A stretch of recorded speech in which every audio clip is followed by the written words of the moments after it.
मुझे बताइए कौन से मुसलमान भाई की नागरिकता छीन ली गई। पुनः इसमें झूठ बोला जा रहा है कि ये मुसलमानों के हित में नहीं है, मुसलमानों की जमीन को छीनने का ये काम करेगा, जबकि स्पष्ट तौर से कहा गया है जिस भी मुसलमान की जमीन है या उसमें मस्जिद बनी हुई है उसको नहीं लिया जाएगा। तो में या पिछले 10-11 सालों में क्या ऐसा अहित हो गया मुसलमानों का? 2005 में उन्होंने अपनी पार्टी को समाप्त कर दिया, बिहार में मुस्लिम मुख्यमंत्री बने, इस बात की दावेदारी पेश करते हुए। तो आपकी नाराजगी मेरी सर आंखों पर की सोच ये है कि वो संपत्ति तक में हिस्सा चाहते हैं, तो घर के बड़े वो हैं, फैसला उनको कर। मेरी बड़ी माँ जिनकी शारीरिक परिस्थिति भी अभी ऐसी नहीं है कि वो इस तरीके की प्रताड़नाओं को झेल। नमस्कार, देख रहे हैं झकास भारत और मेरा नाम हुआ रविकांत। वक्फ बिल जो अब कानून बन चुका है, उसके बाद चिराग पासवान पटना आए। पत्रकारों ने जमकर सवाल पूछा और चिराग पासवान ने जमकर सवालों का जवाब दिया। साफ तौर पर कहे कि मुस्लिम समाज के लिए हम लोगों ने अपनी पार्टी बर्बाद कर ली, मगर फिर वह विपक्षियों पर हमला बोलने लगे। साथ ही जिस प्रकार से वक्फ संशोधन अधिनियम 2024 पर वह बोल रहे थे, लगभग 11-12 मिनट कंटिन्यू बिना सवाल जवाब के उसी पर बोलते रहे। उसके बाद सवाल जवाब हुआ उनकी मां को लेकर कि उनके समान उनके साथ गांव में उन्होंने बंटवारे की बात किए हैं।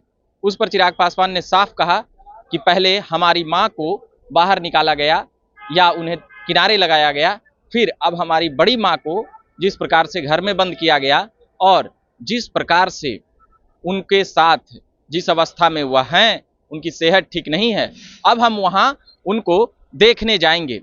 तो साथ ही इस प्रकार से चिराग पासवान ने सियासत से लेकर घर तक की बातें उन्होंने लगभग 15 मिनट से ज़्यादा समय तक में बता रहे हैं।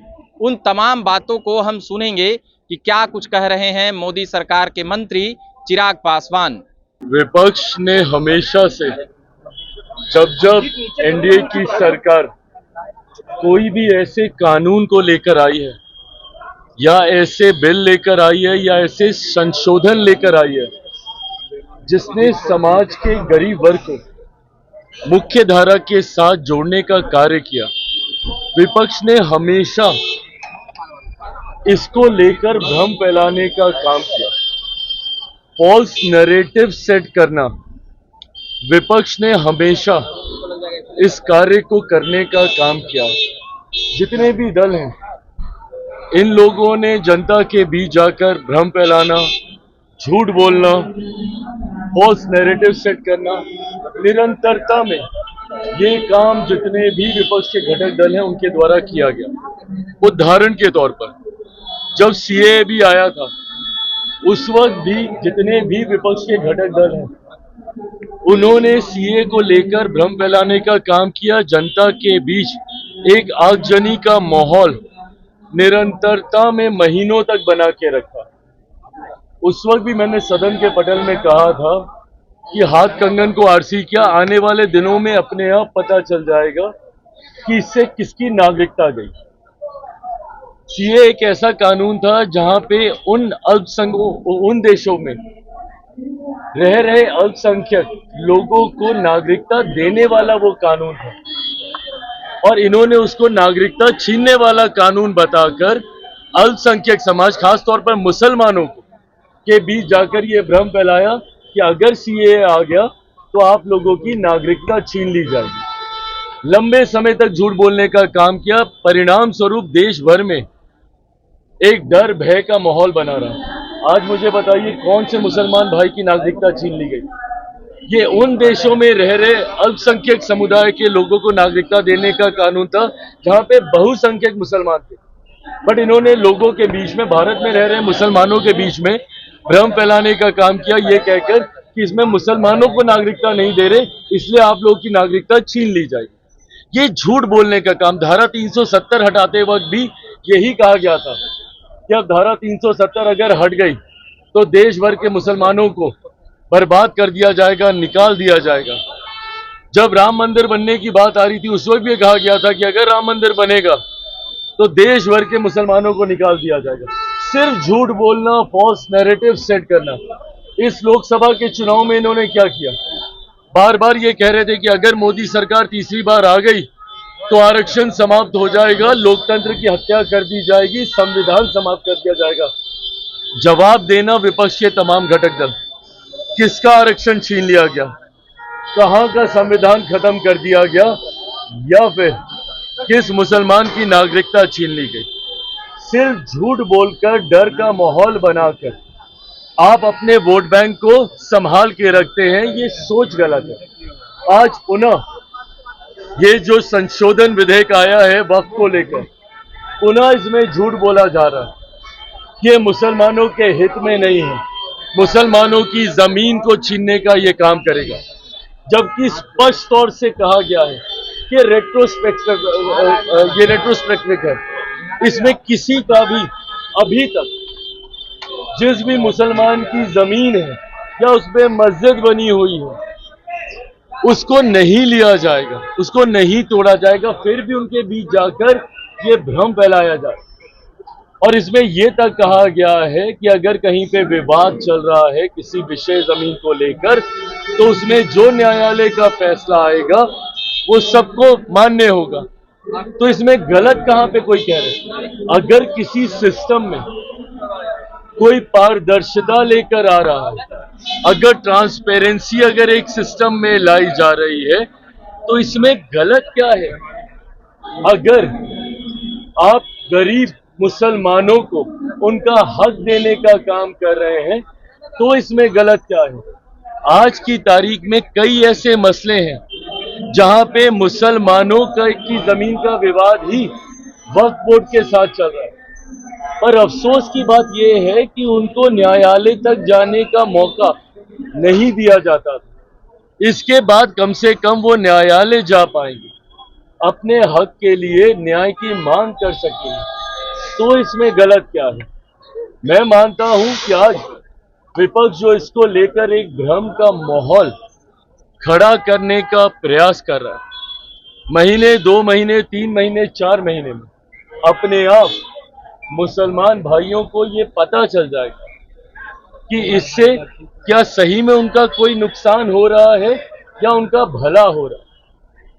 हमेशा की तरह जिस तरीके से विपक्ष उनको डराता रहा और पिछले 10 सालों में मोदी सरकार, केंद्र की हमारी एनडीए की सरकार के द्वारा लिए गए कानूनों को लेकर उनको डराने का काम करता रहा, पर इन 10-11 सालों में जनता और खास तौर पे अल्पसंख्यक समाज इस बात को समझ चुका है कि ऐसा कुछ नहीं हुआ। इन 10 सालों में, 11 सालों में आज ये तीसरा कार्यकाल हमारी केंद्र की सरकार का चल रहा है। बताइए ना, इस 3 कार्यकालों में या पिछले 10-11 सालों में क्या ऐसा अहित हो गया मुसलमानों को? बल्कि जितनी गरीब कल्याण की योजनाएं हैं वो बिना किसी भेदभाव के समाज के हर वर्ग तक पहुंचाने का एक ईमानदार कार्य प्रयास हमारी सरकार ने किया। हमारी सरकार की सोच ही सबका साथ, सबका विकास, सबका विश्वास और सबका प्रयास की रही है। और जो लोग चिराग पासवान या लोक जनशक्ति पार्टी रामविलास के ऊपर सवाल उठाते हैं, मैं उनको भी कहना चाहूंगा कि आपकी नाराजगी मेरी सराखों पर कोई दिक्कत नहीं। आपकी नाराजगी तो मेरे उस पिता से भी रही थी जब उन्होंने 2014 में एनडीए का साथ देने का काम किया। उस वक्त भी आप उनसे नाराज हुए थे, बिना इस बात को याद किए कि कैसे 2005 में उन्होंने अपनी पार्टी को समाप्त कर दिया, बिहार में मुस्लिम मुख्यमंत्री बने इस बात की दावेदारी पेश करते हुए। तो आपकी नाराजगी मेरी सर आंखों पर, और मैं मुसलमान समाज के हर एक व्यक्ति से मैं कहना चाहूंगा कि आपकी नाराजगी मेरे सर आंखों पर हकीकत है कि मेरे नेता ने भी हमेशा समर्पण भाव से सामाजिक न्याय की लड़ाई लड़ने का काम किया था। मेरी रगों में भी उन्हीं का खून है, उन्हीं के संस्कार हैं। मैं भी उनकी उस सोच को उतनी ही ईमानदारी से आगे लेकर चलने का काम करूंगा।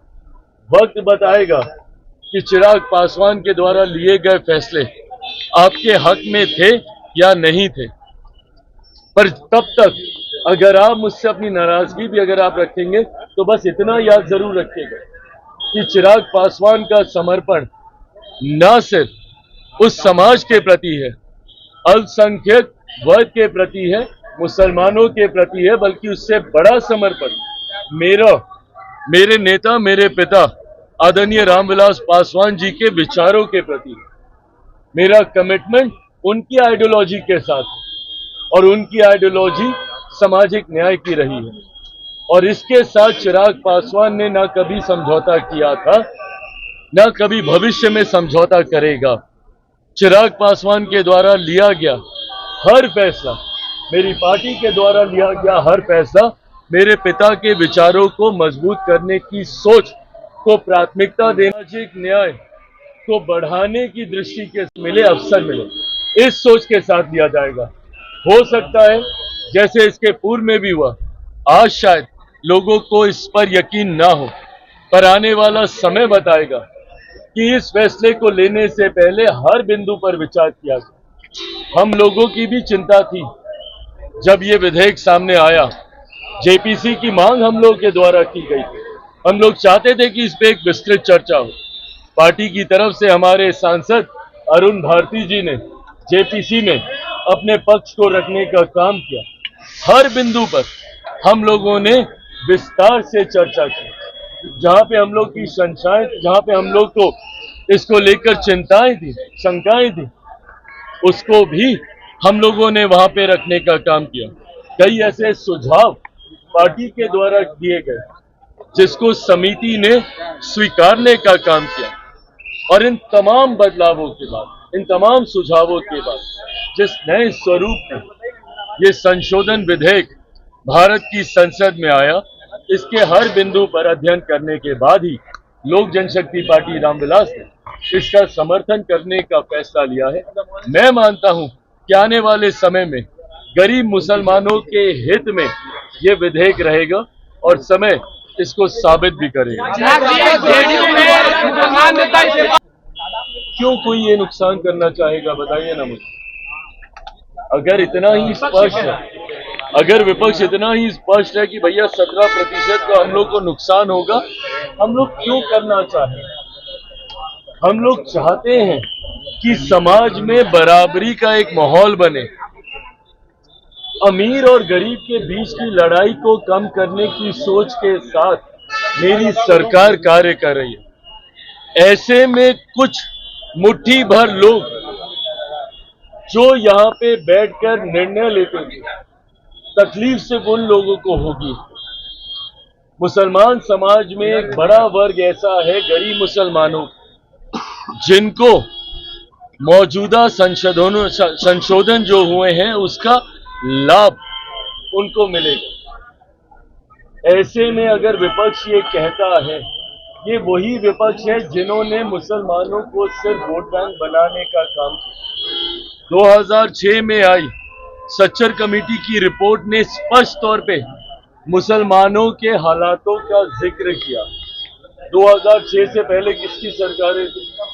केंद्र में लंबे समय तक कांग्रेस समर्थक सरकारें रही। बिहार का अगर जिक्र करें तो पूरा 90 का दशक और 2005 तक लालू जी की सरकार थी।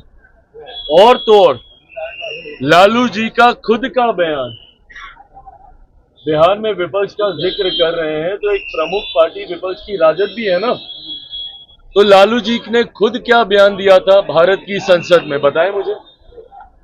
क्या उन्होंने अपने इस बयान में नहीं कहा था, पटना तक का जिक्र किया था कि यहाँ पे डाक बंगला चौक की जमीन ये लोग हड़प कर बैठे हैं, वक्फ बोर्ड ने कहां पे जमीन पे कब्जा नहीं कर रखा है।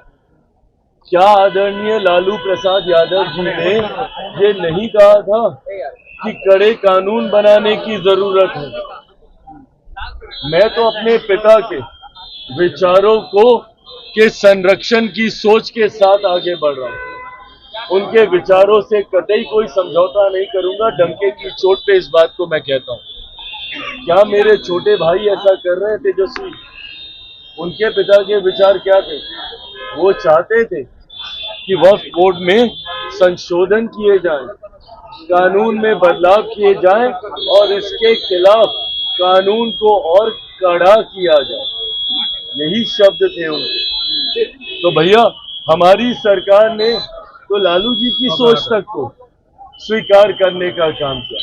तो ऐसे में जब विपक्ष कह रहा है तो वो कहीं ना कहीं आदरणीय लालू प्रसाद यादव जी की बातों पर, उनके विचारों पर, उनकी सोच पर ही प्रहार कर रहा है। बट बहरहाल 6-8 महीने हैं अभी बिहार में चुनाव में। इन 6-8 महीनों में पता चल जाएगा कि इससे मुसलमानों का अहित हुआ है या गरीब मुसलमानों का भला हुआ है। हम लोग जब विधानसभा के चुनाव में जाएंगे, मैं ये मानता हूं कि एक बड़ा वर्ग मुसलमानों का, जब ट्रिपल तलाक का कानून भी आया था, जब उसको लेकर भी हम लोगों ने बदलाव किए थे, तब भी यही भ्रम फैलाया गया। पर आज बताइए, मुसलमान महिलाएं जो ट्रिपल तलाक की वजह से प्रताड़ित होती थी, कहीं ना कहीं उनको आत्मसम्मान, उनकी आत्मरक्षा के लिए वो बदलाव किए गए। आज उनका मजबूत साथ हमारी सरकार को मिलता है। बिहार विधानसभा चुनाव आते आते तक मुसलमान वर्ग में एक बड़ा वर्ग जो गरीब मुसलमानों का है, वो चुनाव आते आते तक इसके सही पक्ष को समझते हुए हम लोग के साथ जुड़ेगा, ये मैं मानता हूं। पासवान जी, आपकी बड़ी मांग को लेकर लगातार सवाल उठ रहे हैं। बड़ी मां नाराज है, बंटवारा करने की बात हो रही है। आज मैं गांव जा रहा हूं, मुझे अफसोस है, दुख है इस बात का कि मेरे ही परिवार के कुछ ऐसे सदस्य अपनी महत्वाकांक्षाओं के लिए, राजनीतिक आर्थिक महत्वाकांक्षाओं के लिए जिस तरीके से परिवार की महिलाओं तक को अपमानित, प्रताड़ित कर रहे हैं, ये गलत है। वो मुझसे बड़े हैं, मैं उनको कुछ नहीं कह रहा, पर मेरी बड़ी मां तो उनसे बड़ी हैं। उन्होंने जरूर अपने आक्रोश को सामने रखने का काम किया। परिवार के सदस्यों ने इससे पूर्व राजनीतिक महत्वाकांक्षाओं के लिए मुझे, मेरी मां को घर से निकाला था, और आज आर्थिक महत्वाकांक्षाओं के लिए मेरी बड़ी मां, जिनकी शारीरिक परिस्थिति भी अभी ऐसी नहीं है कि वो इस तरीके की प्रताड़नाओं को झेल पाए, उनको जिस तरीके से घर से निकालकर कमरा बंद करने का, कमरे में ताला लगाने का काम किया गया, ये गलत है। ऐसा नहीं किया जाना चाहिए, पर ये उनकी सोच है। मैं मानता हूं कि अगर पहले उन्होंने पार्टी में हिस्सा चाहा, वो लिया, आज अगर उनकी सोच ये है कि वो संपत्ति तक में हिस्सा चाहते हैं, तो घर के बड़े वो हैं, फैसला उनको करना है, जो उनका फैसला है वो मेरी सराहना होगा। तो आपने सुना कि क्या कुछ कहा चिराग पासवान ने। बाकी आप खबरों में बने रहने के लिए आप बने रहिए झकास भारत पर। मेरा नाम रविकांत हुआ, धन्यवाद।